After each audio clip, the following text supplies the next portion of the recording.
with us today. So he has to leave. We'll say bye.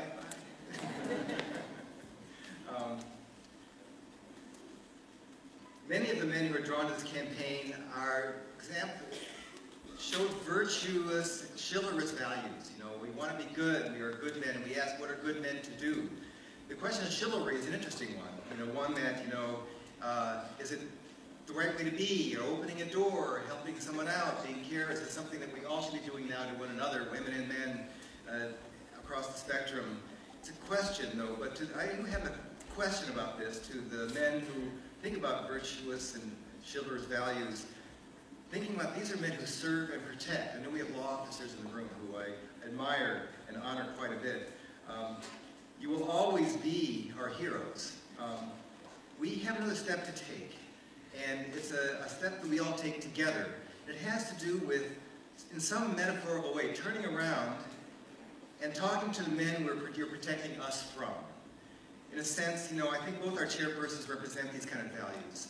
That when we work to protect our families, this is a strong thing. Strength and protection is strong male values. It's taught in our words, our songs, our poetry. Our fathers teach sons, mothers ask for it. It's about stand up, be strong. What does that mean? Well, I think that part of that strength is having this conversation with other men you know about the meaning and the depth of the question we're asking today about where our violence comes from and how we have a future without it, in a personal sense. So, turning around. So with that said, I want to say some words about our chairpersons and introduce them. In identifying this year's campaign co-chairpersons, we sought out men who made a mark in their personal and professional lives as allies to the violence against women movement. It's our good fortune to have District Attorney Dan Conley and Jared Barrios both agreed to take on this role. Over the past several months, we've got to know each of them and come to understand what motivates them to do this work. And on behalf of Jane Doe Inc. and everyone involved with the White Ribbon Day campaign, I want to thank you both for your support and leadership and what you've done so far. But before inviting you two up to speak, I'd like to tell our audience a bit about you. We have paragraphs. And so we'll go through here. You know, you send us these bios, we have to read them. So let's say, for the past 11 years, Dan Conley has served as a Suffolk County District Attorney for the cities of Boston, Chelsea, Revere, and Winthrop. Knowing the demands of the Suffolk District Attorney's Office, we couldn't have been more thrilled when he agreed to take on the added responsibility of this year's co-chairpersonship of Jane Doe Inc.'s White Ribbon Day campaign. The numbers of prosecutions in his office are staggering. Between 40,000 and 50,000 criminal cases every year. Is that right? It's incredible. Sadly, so many of these cases involve sexual and domestic violence, are some of the most difficult to investigate and prosecute. District Attorney Conley has worked hard to ensure that his office is up to that challenge, of course. Though first and foremost, a prosecutor, D.A. Conley has demonstrated time and again that being a law enforcement officer also means being outspoken and a reliable voice for prevention as well as intervention. So thank you, Dan Conley.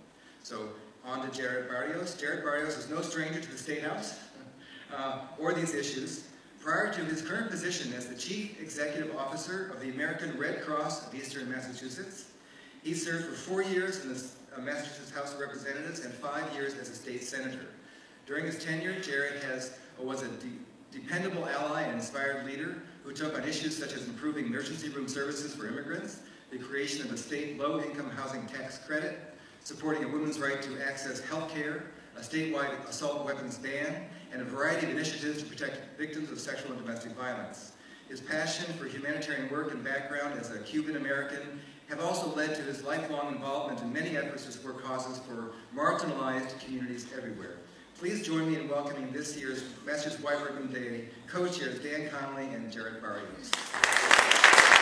Thank you, Deborah, and Mary, not with us today, but thank Mary for all she does.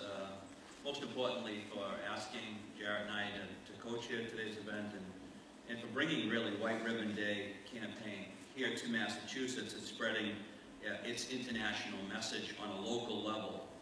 I know he's left, but I do want to thank last year's co-chair, Angela McLean and Paolo Pinto, for their leadership last year. They represent the very best of Massachusetts' future, a future that we hope will be one day free of sexual and domestic violence. And I want to thank, it's been a privilege really to serve in this role with my my very good friend and co-chair, Jared Barrios.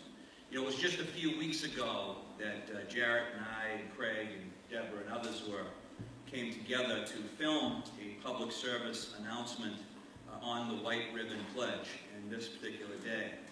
We were scheduled to shoot that public service announcement just as the blizzard of 2013 was getting underway. It was blowing into town, hardly anyone was on the road, you know, doom and gloom was widely predicted. And I thought for sure I would get a phone call as I was having my morning coffee that this whole shoot would be canceled, but I have come to know better about Jane Doe. Just like today, this team wasn't going to let a little snow and a little wind or anything else stop them from spreading the word about ending sexual and domestic violence against women. So please join me in giving a big, big round of applause to Jane Doe and all of us.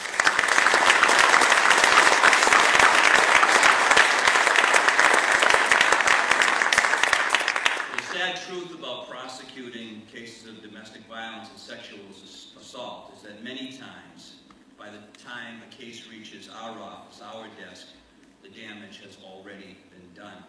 The value of the White Ribbon Pledge is that it can prevent those crimes from happening in the very first place. Let's face it, violence, and especially violence against women, is a behavior that people learn.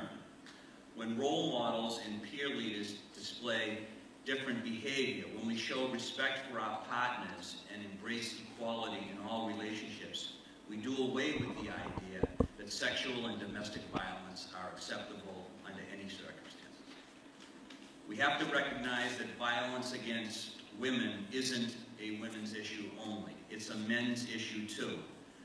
I was asked a few months ago to address a local fathers group on the topic of what they can do as fathers to protect their adolescent young daughters. I spent a lot of time talking about the internet, Facebook, MySpace, all the kinds of things that young women and young boys can get involved in. But I finished up with this.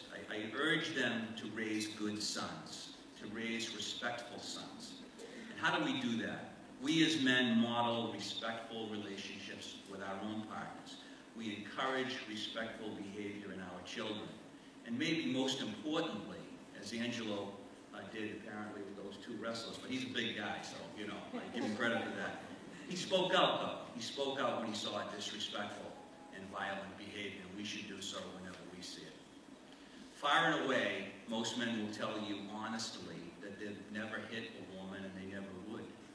But that's not enough in an age when boys and young men are bombarded with imagery that encourages aggressive and dominating behavior towards their partners. We need to take an active role in discouraging this sort of behavior whenever and wherever we see it. So I want to say this to all the young men who are here today. I see a whole bunch of them. It's really great to see you all come in here. You don't have to limit yourself to this sort of stereotype. You can show strength in your relationships without showing violence. You can show commitment to your partner without using control. And you can be a man without ever hurting a woman. And we've got a lot of exciting speakers that we're going to hear from today, so I'd like now to turn the podium over to my good friend and my co-chair of the 2013 White Ribbon Campaign, the CEO of the American Red Cross for Eastern Massachusetts, Jared Barrios. Jared?